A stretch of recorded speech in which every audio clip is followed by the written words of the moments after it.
Olá, eu sou a professora Rosane Worm, trabalho no curso de Administração, a disciplina de Matemática Aplicada e Pesquisa Operacional.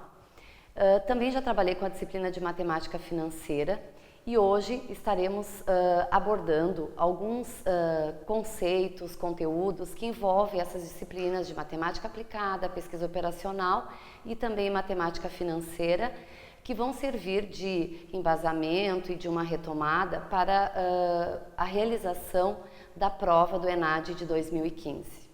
Nesse primeiro momento, estaremos abordando um pouco os conceitos, retomando os conceitos de funções. Então, o que são funções? Na análise de diferentes fenômenos, muitas vezes são utilizadas funções matemáticas para descrevê-los e interpretá-los. Dessa forma, as funções matemáticas são utilizadas na resolução de problemas que envolvem as mais diferentes áreas, entre elas a área administrativa e contábil. Então, vamos ver agora o que é, na verdade, uma função. Uma função f é uma função C e somente C. Todo elemento x tem um elemento correspondente y, definido pela relação chamado imagem de y, ou seja, para cada valor de x, nós teremos um único valor correspondente em y. A cada x pode corresponder um único elemento de y por meio da função. Então, dessa forma, nós não podemos, de jeito algum, termos dois valores de y ou de x associado a valores de y. Então, o conceito de função resume-se em todo elemento de x faz parte ou está associado a um elemento de y. Há diversos tipos de funções. No entanto, a função de primeiro grau apresenta um grande número de aplicações. Segundo Moretin, uma função é chamada de função do primeiro grau ou função afim se sua sentença for dada por y igual a mx mais n, sendo mn constantes reais com m diferente de zero. Ou seja, nós temos a aplicação da função de primeiro grau em diversas situações, seja no valor que vai ser pago, por exemplo, no final do mês, referente a uma conta de energia elétrica, a uma conta de água, a utilização do telefone. Uma série de questões envolvem a função de primeiro grau. Graficamente, m dá a inclinação da reta que representa a função. Já n é chamado de coeficiente linear e pode ser obtido fazendo x igual a zero. E é o ponto onde a reta corta o eixo y. Então, o que nós podemos perceber aqui? O gráfico de uma função de primeiro grau, ela nos dá uma reta, né? Por isso ela é chamada de função linear ou função afim, onde nós temos então a inclinação dessa reta, que é conhecido como coeficiente angular, que nós chamamos de m, e o ponto onde a reta corta o eixo y corresponde então ao coeficiente linear, que é então o ponto onde ela vai interceptar o eixo y. Como exemplo, nós temos aqui então o gráfico de uma função, onde nós vamos esboçar então o gráfico da função y igual a 2x mais 1. Primeiramente, nós precisamos atribuir alguns valores à variável x de modo a obtermos o valor de y. Então, neste exemplo, nós temos aqui atribuídos os valores 0 para o coeficiente de x.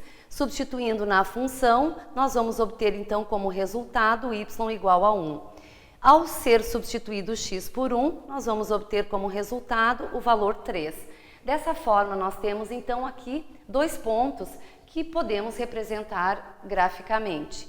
Então, o ponto 0 e 1, representado aqui, né, onde nós temos o valor de x é 0, correspondente então ao valor de y1, e sendo o x 1, nós temos então o valor y ali 3. Fazendo a ligação entre esses pontos, nós temos então o gráfico ali representado. Cabe chamar a atenção em relação então aos coeficientes que foram mencionados anteriormente. O coeficiente angular é o que está nos dando a inclinação dessa reta, de forma que ela é uma reta crescente, porque o coeficiente angular, no caso o 2, que acompanha o x, ele é positivo.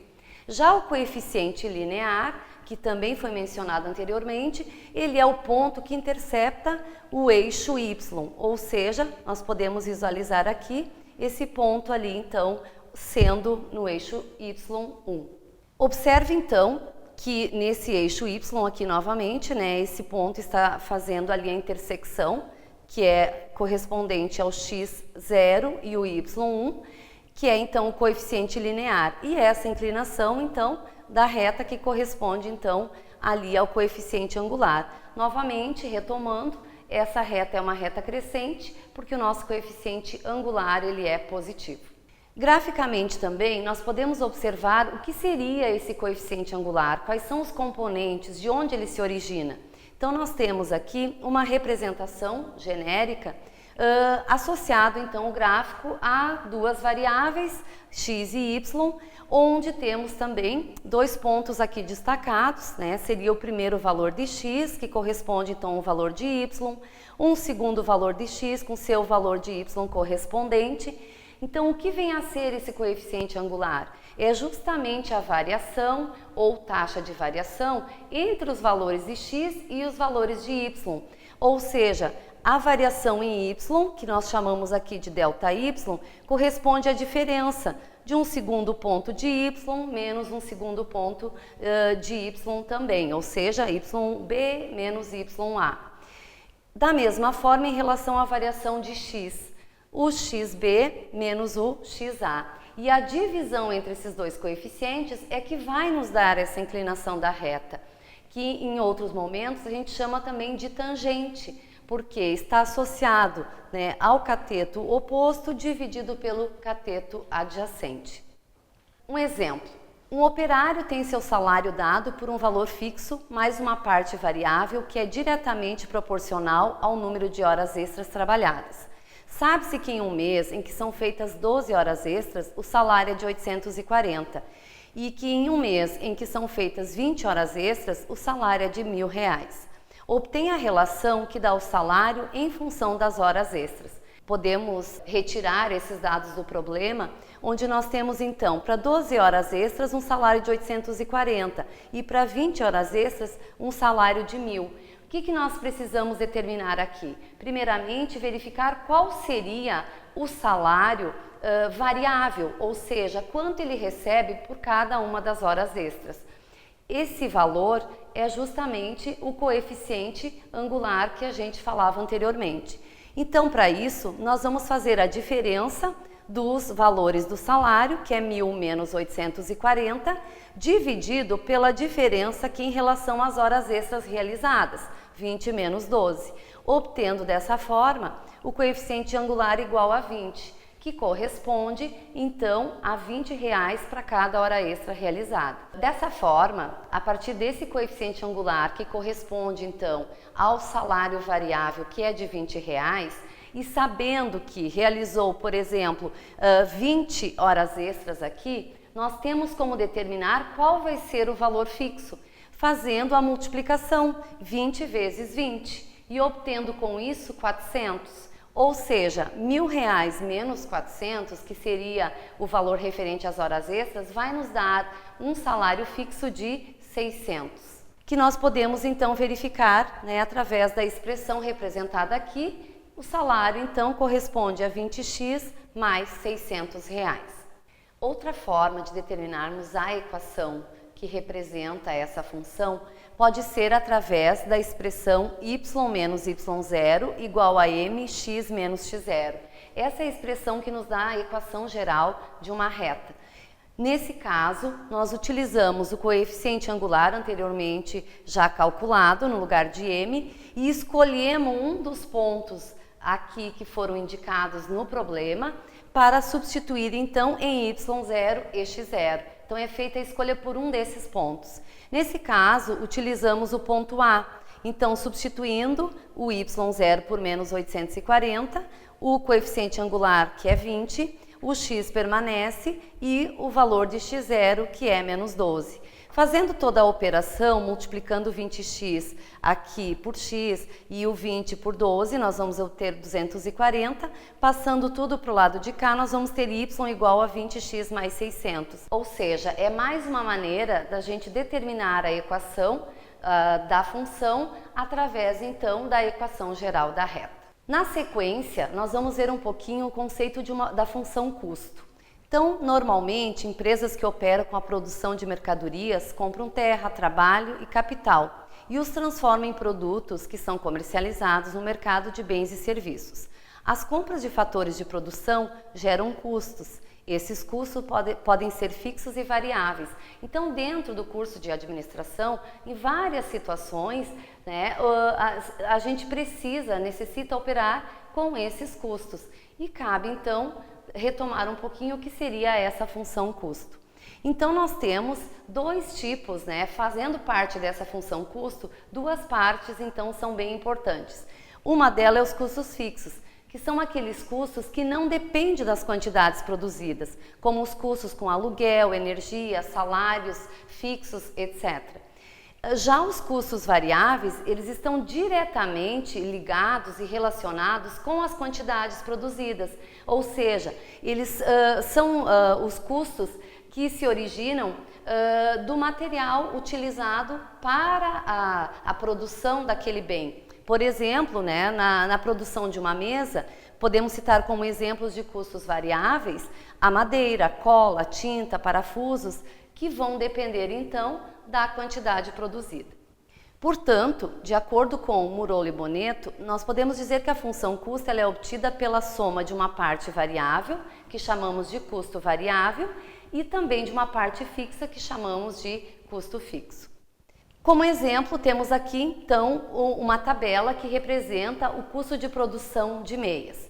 Podemos observar aqui, inicialmente, a quantidade 0, temos um custo de 100. Para a quantidade 5, um custo de 110. E assim, a tabela vai trazendo essa variação entre a quantidade produzida e o custo, então, relacionado a essa quantidade.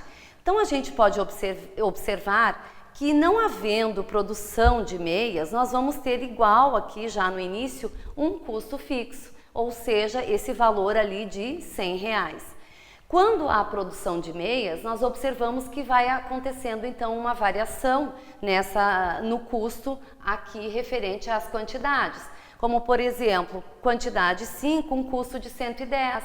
Então ali houve uma produção de 5 unidades e variou de 100 para 110. Então, facilmente a gente consegue perceber esses R$10 a mais sendo acrescido a esse custo fixo.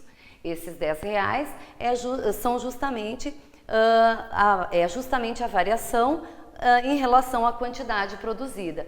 E ao dividirmos, então, 10 por 5, nós vamos ter o coeficiente angular, que representa o valor variável para cada unidade a mais que está sendo produzida. Dessa forma, nós podemos então representar a função custo total, juntando o custo variável, que é de 2, e com ele então nós colocamos a variável, que represente essa variação que vai ocorrendo, e o custo fixo então de 100, ali na função custo total. No gráfico a seguir, que representa essa função, nós notamos que ele é uma reta. Aqui a gente pode observar alguns pontos que estavam na tabela representados então no gráfico. Um ponto então bem importante é o 100, que representa então o custo de produção para 0 unidades. Então a gente pode observar aqui o custo fixo ali então relacionado a essa função, né, partindo aqui e que corresponde ao nosso coeficiente linear que falávamos anteriormente. E a variação, então, no caso, para 20 unidades de meias, um custo de 140, para 50 unidades, um custo de 200. Então, observamos a diferença que antes a gente dizia lá em relação aos valores de Y, né, que é a diferença 200 menos 140, ele vai dar uma variação de 60. E a variação em X, que é as quantidades, 50 menos 20, 30. Fazendo a divisão de 60 por 30, nós vamos obter aquele coeficiente angular, que é o 2, que corresponde então ao custo variável da função. A função receita também é uma função bastante utilizada aqui no curso de administração. Então vemos aqui, na venda de seus produtos ao mercado, as empresas obtêm a receita, isto é, a receita depende da quantidade comercializada. Portanto, a função receita, ela pode ser representada como o preço multiplicado pela quantidade. Dando continuidade ao exemplo já visto na questão anterior referente a função custo, nós temos agora então, de acordo com os mesmos autores, como modelar então a função receita. Então, supondo que cada meia seja comercializada por R$ 7,00, a função receita será então o preço, que é 7, multiplicado pela quantidade, portanto, receita igual a 7Q.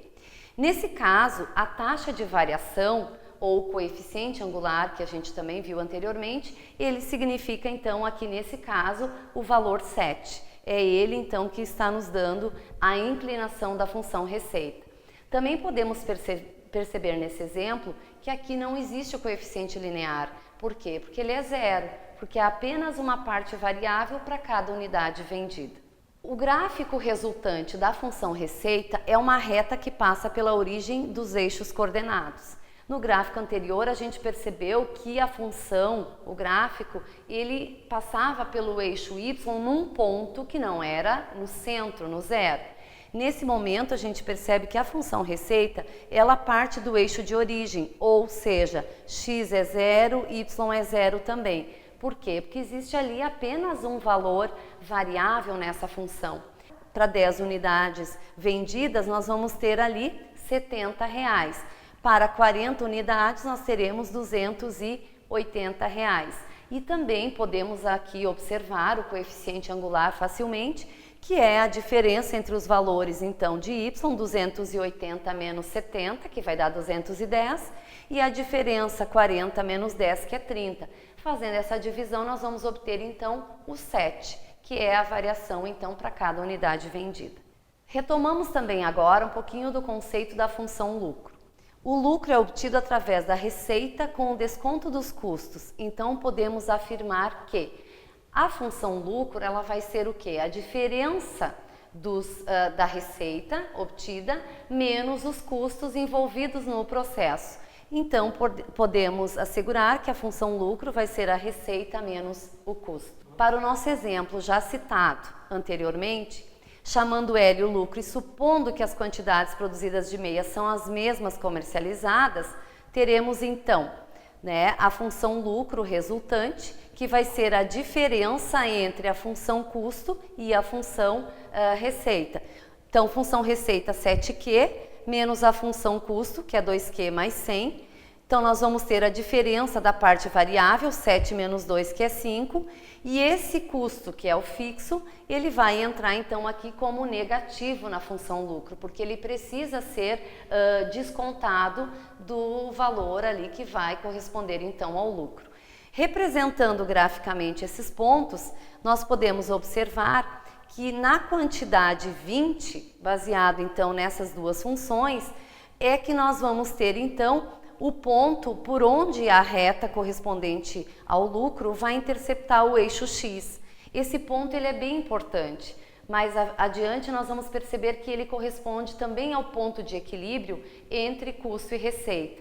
Então a gente pode observar que são necessárias até 20 unidades, esse lucro vai ficar abaixo, vai ficar negativo. Por quê? Porque não foram cobertos totalmente os custos referentes à produção ali no caso das meias.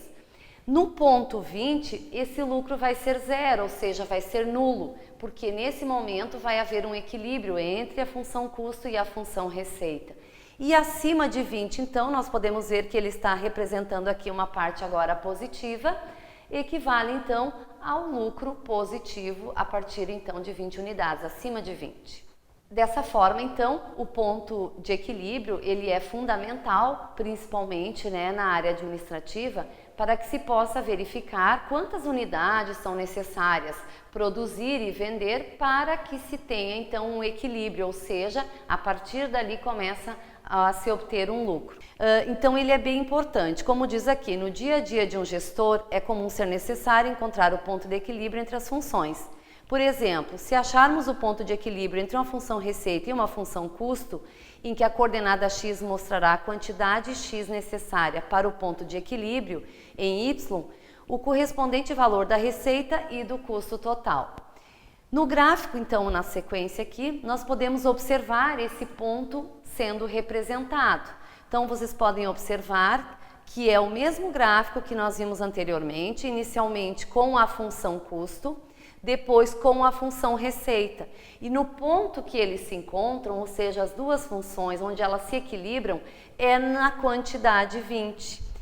E se a gente projetar abaixo aqui então o gráfico representando o lucro para essa função, nós podemos verificar que o ponto de equilíbrio entre as funções corresponde justamente àquele ponto onde o lucro é nulo, ou seja, a partir dali haverá então uma sobra de valores que corresponde então a um lucro positivo. Uma forma de calcular o ponto de equilíbrio, que é um ponto fundamental, é igualando as duas funções, a função receita e a função custo, e vai operando com essas duas funções ali conjuntamente até obtermos então esse ponto de equilíbrio. Outra maneira, então, já que nós vimos anteriormente que o lucro sendo zero, ou seja, a parte onde o lucro é nulo corresponde ao ponto de equilíbrio, se nós temos a função lucro, a gente obtém então o ponto de equilíbrio fazendo com que esse lucro seja zero. Então, observe aqui, aqui nós trabalhamos com a função receita igualando a função custo, obtemos então a quantidade 20. Se nós tivéssemos usado lá na função lucro, onde nós tínhamos a diferença entre elas, que era 5Q menos 100, passando então para o outro lado, igualando esse lucro a zero, nós teríamos então essa função também nos dando esse ponto 20, que é o momento onde esse lucro então corresponde ao zero. Essa interpretação então a esses problemas anteriores referentes às meias, a gente pode concluir que a diferença entre o preço de venda e o custo variável de cada unidade vendida vai contribuindo então para que esse custo fixo ele vá sendo pago. Observamos que se o preço de venda menos o custo variável resulta em um valor menor do que o custo fixo, isso implica em um prejuízo. Então, essa diferença resultando num valor negativo vai implicar um prejuízo para a empresa. Se o preço de venda menos o custo variável é igual ao custo fixo, há um equilíbrio entre receita e custo. Então, é aquele ponto onde o lucro é nulo, mas há esse ponto de equilíbrio entre as duas funções. E se o preço de venda menos o custo variável é maior que o custo fixo, implica em lucro. Então, no caso, ali para esse exemplo citado anteriormente, quantidades acima de 20 vão então gerar, no caso, um lucro positivo. Outro conceito bem importante refere-se à margem de contribuição unitária, ou seja, o quanto uma unidade de um produto está contribuindo com o lucro. Porque, como nós vimos anteriormente na função lucro, onde a gente tinha ali para a função referente às meias, 2Q menos 100, aqueles 2, ou seja, R$2, era o quanto estava então contribuindo para o lucro geral no final ali deste processo como um todo. Então a margem de contribuição, ela tem um significado igual ao termo ganho bruto sobre as vendas. Isso indica para o empresário o quanto sobra das vendas para que a empresa possa pagar suas despesas fixas e gerar lucro. Então sobram R$2 para cada unidade vendida e cada um desses R$2 então vai sendo descontado daquele valor 100 de forma a se obter então e gerando ali um lucro positivo. Se é preciso comparar o que é vendido e ainda pagar algumas despesas que só ocorrem quando se vende, como é o caso de impostos sobre a venda e das comissões dos vendedores, quanto sobra para a empresa pagar despesas fixas e ter lucro? É essa sobra que consideramos como sendo a margem de contribuição. Em qualquer que seja o segmento, indústria, comércio ou serviços, é perfeitamente possível e fácil se apurar o valor e o percentual respectivo da margem de contribuição. Essa diferença, então, entre o preço de venda e o custo variável unitário é chamado de margem de contribuição unitária, ou seja, quanto cada unidade contribui para o lucro. E a margem de contribuição unitária é um dos componentes mais importantes da gestão financeira de uma empresa. Como exemplo, então, para que a gente possa ver a aplicação dos conceitos que nós desenvolvemos até o momento, temos aqui então uma questão que trata o seguinte: a Pedroso Limitada está realizando um estudo de viabilidade econômica para a Loa Surf Limitada, uma pequena fábrica de pranchas de surf. Para tal, determinou o custo fixo anual de operação da fábrica em 1.500.000 e um custo unitário variável de 100. A Aloa pretende vender suas pranchas a um preço unitário de R$200. De quantas unidades deve ser o ponto de equilíbrio? Produção em que a receita total é igual ao custo total anual da fábrica? Então, a forma da gente desenvolver o cálculo aqui é justamente calculando o ponto de equilíbrio. Ou seja, nós vamos pegar a função custo. Qual seria o custo aqui referente, então, à produção das pranchas? Nós teríamos, então, um custo variável de 100, que vai acompanhado da variável, 100x, mais 1.500.000. E temos a função receita, que é 200x. Então, igualando essas duas funções, 200x igual a 100x mais 1.500.000, nós vamos passar o 100 para o outro lado, vai ficar então uma diferença, né, na margem ali de contribuição, 200 menos 100, 100. Ao dividirmos 1.500.000 por 100, vamos obter então 15.000. Então, precisa 15.000 unidades para que a receita e o custo se igualam. Ou seja, a partir desse ponto, acima de 15.000 unidades, começa a haver então um lucro positivo. Analisando mais uma questão referente aos conceitos trabalhados anteriormente, temos aqui a função lucro é obtida através da receita com os descontos dos custos. Supondo que uma editora vende certo livro por R$60 a unidade, seu custo fixo é de 10.000 por mês e o custo variável por unidade é R$40, nesse contexto avalia as seguintes asserções e a relação entre elas. Então, nós temos a primeira asserção. A função lucro obtida a partir do enunciado é 20Q menos 10.000. Então, como a gente obtém a função lucro? Fazendo a função receita menos a função custo. Como a função receita é 60x ou 60Q, tanto faz a variável que a gente utilize. Então, nesse caso, estamos usando o quê? Então, a função receita 60Q e temos ali a função custo como 40Q mais 10.000. Então, fazendo a diferença entre a função receita e a função custo, nós vamos ter 60 menos 40, 20Q, e o valor fixo, então, que corresponde ao custo fixo negativo, então, na função lucro.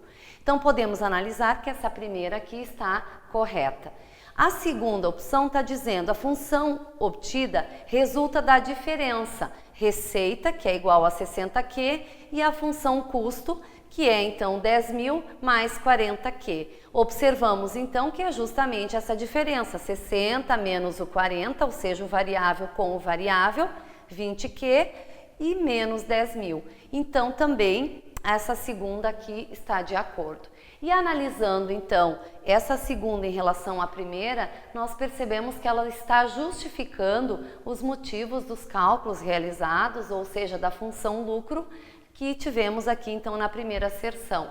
Portanto, a nossa resposta correta aqui seria: as asserções 1 e 2 são proposições verdadeiras e a segunda é uma justificativa correta da primeira. Nessa primeira aula, nós retomamos alguns conceitos de funções, principalmente funções custo, receita, lucro, analisamos ponto de equilíbrio e também a margem de contribuição unitária. Na próxima aula, nós vamos estar retomando alguns conceitos referentes à porcentagem e também ao valor presente líquido, que são fatores importantes na parte financeira de uma empresa. Até lá!